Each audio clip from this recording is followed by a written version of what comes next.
English and London regal. Cheap lip flower coming at you from some undisclosed place in the United States. On a Truman Show concurrently on the Wild Web and on the World Wide Web. At the time of this recording, it is September 12th, 2024. Welcome into my lair, my bedroom. The place where I lay my head at night. Yeah, I'm very, very prosperous. Every time somebody asks me, how you doing? I'm all like, I'm prosperous. Yes, I'm prosperous. There's no other way. But, yeah, so I'm kind of back to my original roots, the beginning of my, filming at my benefactor's place. You know, I've done it from the comfort of my bedroom. I mean, you know, the bed. And, but basically, hey, hi, how you doing? How's everyone doing? It's just, sometimes I can just get so, extra. That's the word. I mean, can you tell? Extra. I had dreaded my own locks into my extensions, so it took me a while to do. I'll show you. Nah, it's okay. I was gonna show you the tool that it took to dread my own hair into my extensions, so they're permanent until I say otherwise, which would be just like snip, snip, snip. But nah, I plan on going the distance, so I'm really excited with the outcome. I'm all like, yay, excitement! And then so I'm all like, my salt and pepper really matches the salt and pepper, so I'm really excited about it. And yes, the key to dreads like this is having chopsticks to like use as pencils, you know, to secure them. So I'm waiting patiently for my chopsticks. I'm so excited. I'm like, oh my god, I ordered some chopsticks and I cannot wait until they get here. So yeah, so September 12th today, I've been on a hiatus for about 2 weeks. I have a couple of reasons. Man, I was getting so burnt out, you know, because I have this driving force to spread the word and teach others the logistics of all of this targeting and all of this gang stalking, because number one, my life has been heavily affected by it. And not only that, but and I have to say, I praise God for all of the contrasts and the hardships in my life, because had I not experienced that, I wouldn't have developed the superhero powers that for the muscles that were groomed to rise above it and to stand my ground and learn. And so I could have done without the contrast, but when you come to a place in life that you're thankful for all of the crap that's thrown at you, that's power. That's transmuting energy. So when somebody hands you a pile of shit and you're able to sculpt it into something else and make it a pot of gold, that's alchemy. That's the goal of transmuting energy that's thrown at you.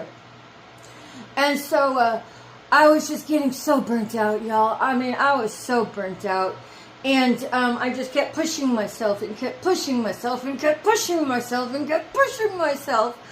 And then I was gifted some extensions.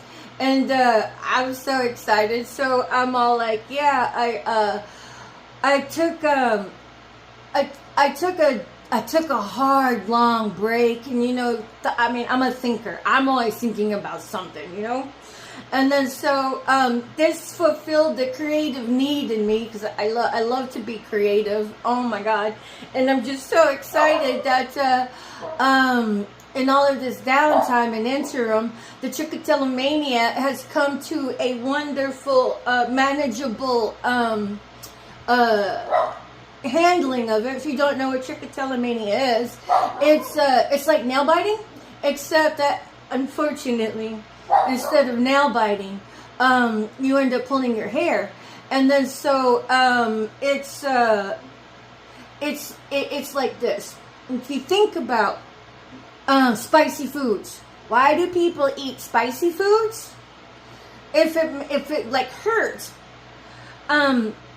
it's because your body releases endorphins, and that's those endorphins that cause you to want to eat the spicy food. And then so kind of like that, the trichotillomania, whenever the hair is pulled, it would release endorphins. So as a kid, it just becomes a balance of nature versus nurture.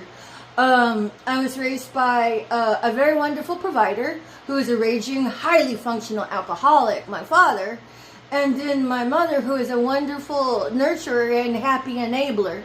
And so as a kid, the pulling soothed me from a lot of things. And then time would just kind of, you veg out, and then time would just kind of warp a little bit. And before you knew it, whatever it was that was bothering you was more like a distance. It was like distant from you, like a mirage somewhere in the background. You know it was there, but was it really, you know?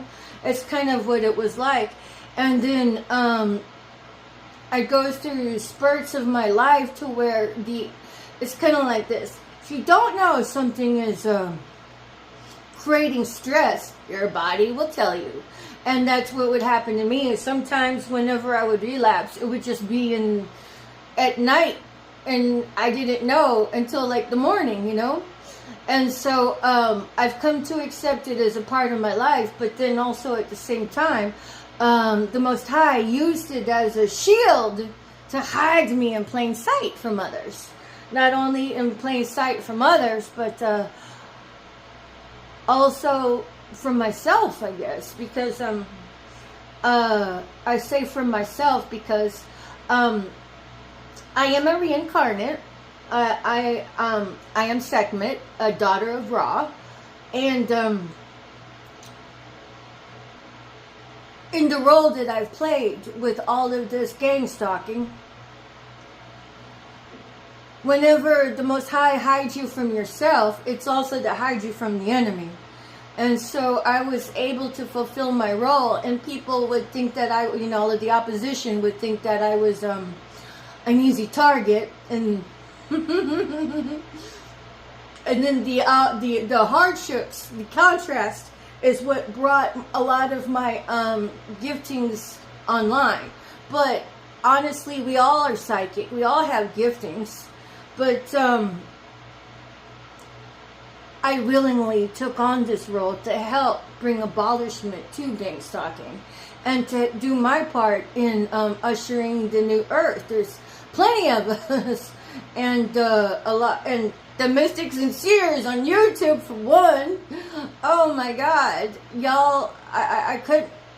Y'all made my walk so much easier, and continue to make my walk so much easier, because we're the ones taking on a lot of the browbeatings from all of this spiritual warfare playing out in the 3D, which is all of your gang stalking.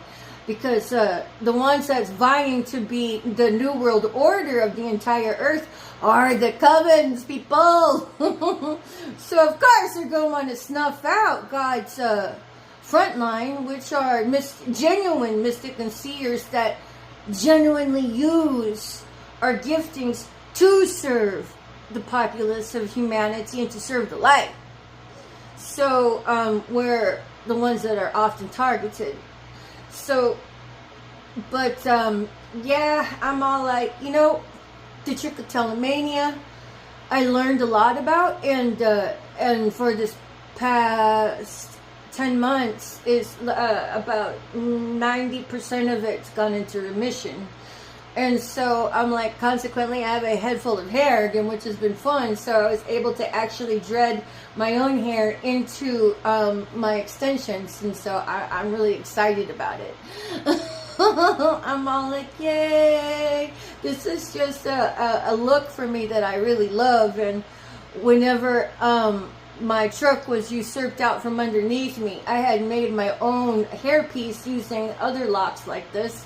And then so I'm sure that whoever got my hairpiece probably used it like a psychotic copycat trying to pretend to be me, and then use it for magic and rituals and shit, but whatever.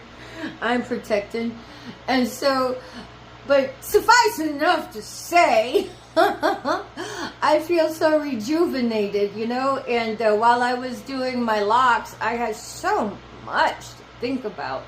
And so, you know, because our walk of faith is like a balancing rope, you know, being in the vortex, as Abraham Hicks would say, as spoken by Esther Hicks.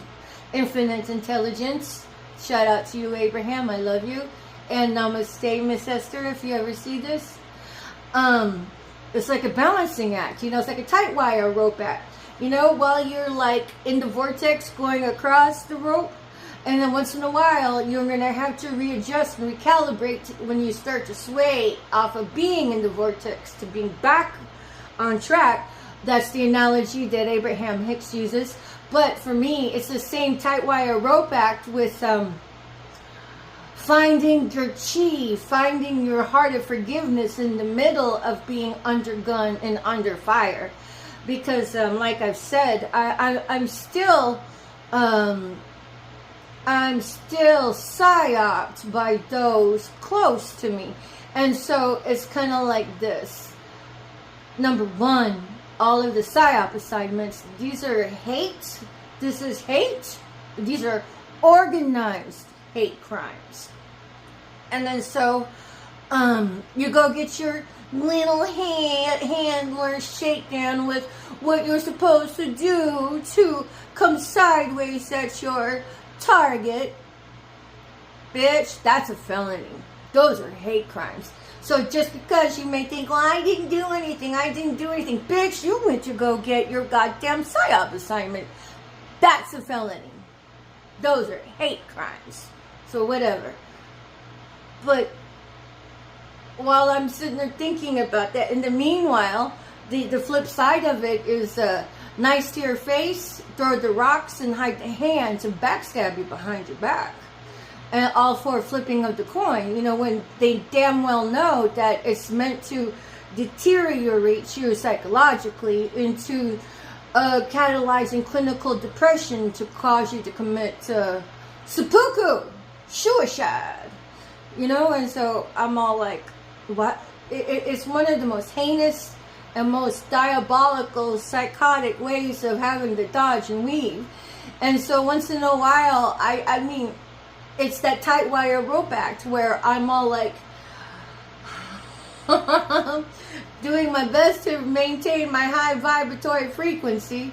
And I've learned so much, you know, like for instance, the people that come sideways at you, you're plug and play. You could have been Joe Schmo or Jesus himself or Mahatma Gandhi or Mother Teresa. They still would have given you the backstabbing and throwing of the rocks and hiding of their hands. So but you know, the fact that your role as a targeted individual or anybody getting sucker punched, the issue is never really with you. It's between the person and themselves. So when I figured that out, I was like, it took the sting out of all of it. You know, but then, like being on a tight wire rope act, sometimes, even though I know that, sometimes I kind of forget. Sometimes I have to revisit that because I like to psychoanalyze. And if I can deconstruct the template of what's going on behind the scenes, it helps me to navigate a lot more effectively. And then so, back and forth sometimes, back and forth, you know, with being able to carry that knowledge in my back pocket and, you know, let the rest fall out from underneath me and I not give two shits, you know. And so I had to revisit that, think about it, you know, and find my happy place of high vibratory frequency, you know, when in the middle of it. Because another one of the templates of the opposition that these psyop assignment prostitutes use as dictated by their handlers, their college, clown college, if you will, their coaches, because they're all coached in how to come sideways at the targeted individual, I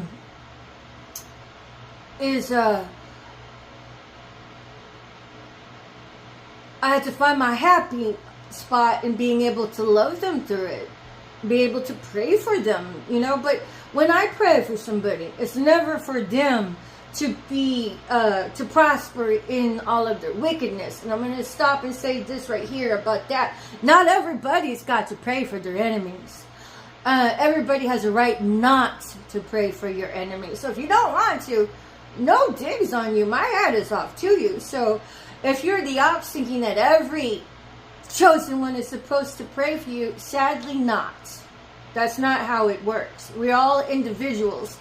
And some of us would rather conserve our energy. And I have mad respect for that. So just because I do, doesn't mean that all chosen ones are supposed to. We're all individuals. But for me, whenever I do pray for those who oppose me, I pray for them to prosper in healing. I pray for people to be healed with God's perfect will in place first and foremost.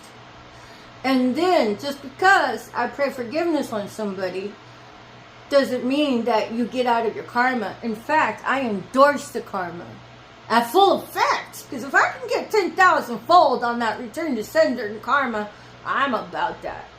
But then, I always wash my hands and give it all over to the Most High and karma, because I and my ancestors, whoever has the guardianship over that.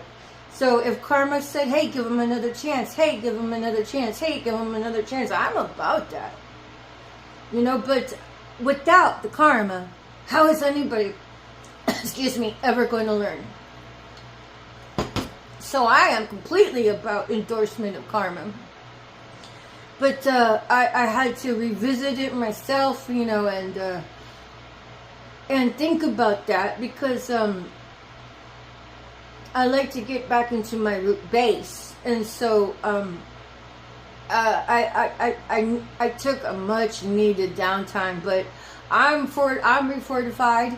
And sometimes with my extra, when it comes to my video editing, it can take upwards of like 8, 10, 12 hours sometimes, because I do my editing from a phone. So if you start to see my videos look a bit more informal, it's because I'm losing steam. And I just want to get my video up and get it out of there, because I really aim to help others who are being targeted to, see the light at the end of the tunnel.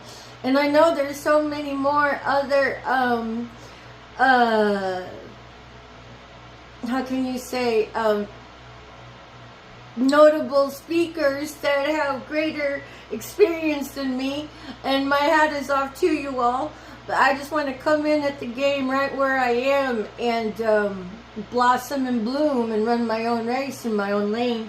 So if you stop to see any of my videos, I appreciate that. Thank you. And me being heavily shadow bound, welcome to the underground over here. And if you don't mind, please like, subscribe, resubscribe, because they'll unsubscribe people. And if any of my content speaks to you, please do share. It's how we help elevate the populace and wake the sleepers to, y'all, we're being, there's this whole infrastructure of all of this gang stalking, which is led by covens. And to say that this is a spiritual battle is an understatement. It's like, it's like the Super Bowl of all battles, in the 3D and in the 5D, with the subculture being sacrificed. We have a sacrificial subculture going on throughout the world. But let's just focus here on the United States, because it's a lot easier to wrap your brain around. So when you think gang stalkers, think sacrifice cultures, think covens, because that's what it is primarily. But then if you can imagine that the covens and the government have joined forces. What's that? It looks like a Batman sign. It's my lipstick. How'd you get over there? Anyways, yeah, think covens and think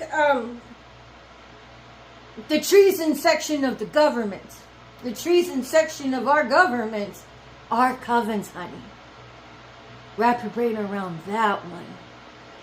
So, welcome to the shadow band realms of YouTube in the underground, because I am the queen of everything underground that I've seen. But seriously speaking, you're not going to get any of what I say out in the media, because it's all controllable media. I'm like, what was the last time you heard of the media admitting to gang stalking?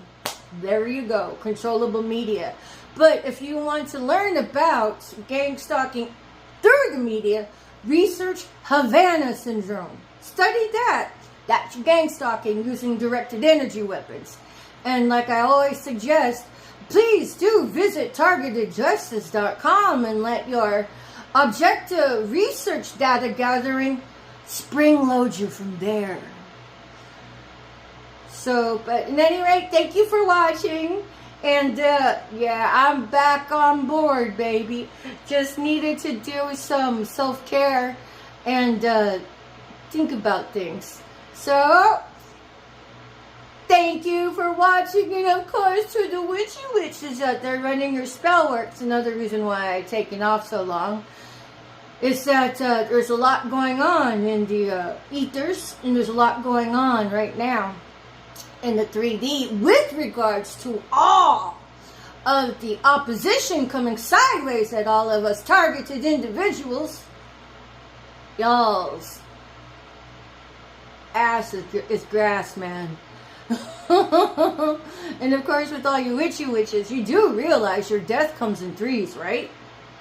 You do realize anybody who's come sideways at a chosen one with all your spell work and shit, that's rebound on your way back to you pretty hard. So I would say this: consider this free of charge.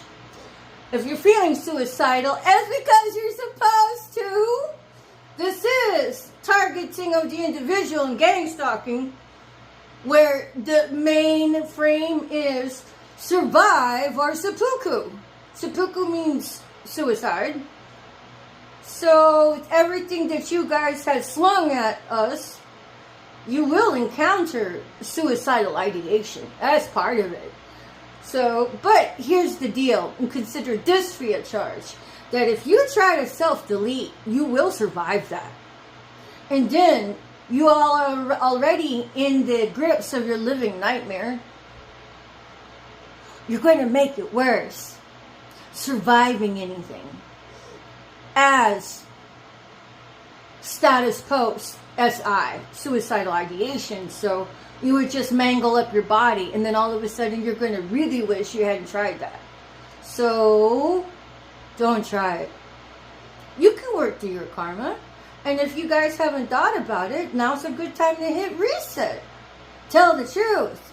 That's how you turn the tide of ways to effectively work out for you in your own life. Because either way, you will have to eat your karma. But wouldn't you rather your karma work for you instead of against you? You can come out of this. Shit! If I can come out of all the crap that all of you nasty gang stalkers put me through, continue to put me through, with all of your telling of the rats and hunting of the ants, you all can survive your own shit. I don't hate any of you. So, hit reset. Tell the truth. You can do it. I'm pulling for you. Anyways, Patricia Ann Landon McGallick, Chief Little Flower, coming at you from somewhere in the United States, on the World Wide Web, concurrently on a Truman Show. See that right there? That's the fire alarm. I know they fucking watch me. They let me know every once in a while. I can tell you all about that another time. Creepy ass motherfuckers. And concurrently on a Truman Show, somewhere on the Wild Web. Peace. Bye for now. Namaste.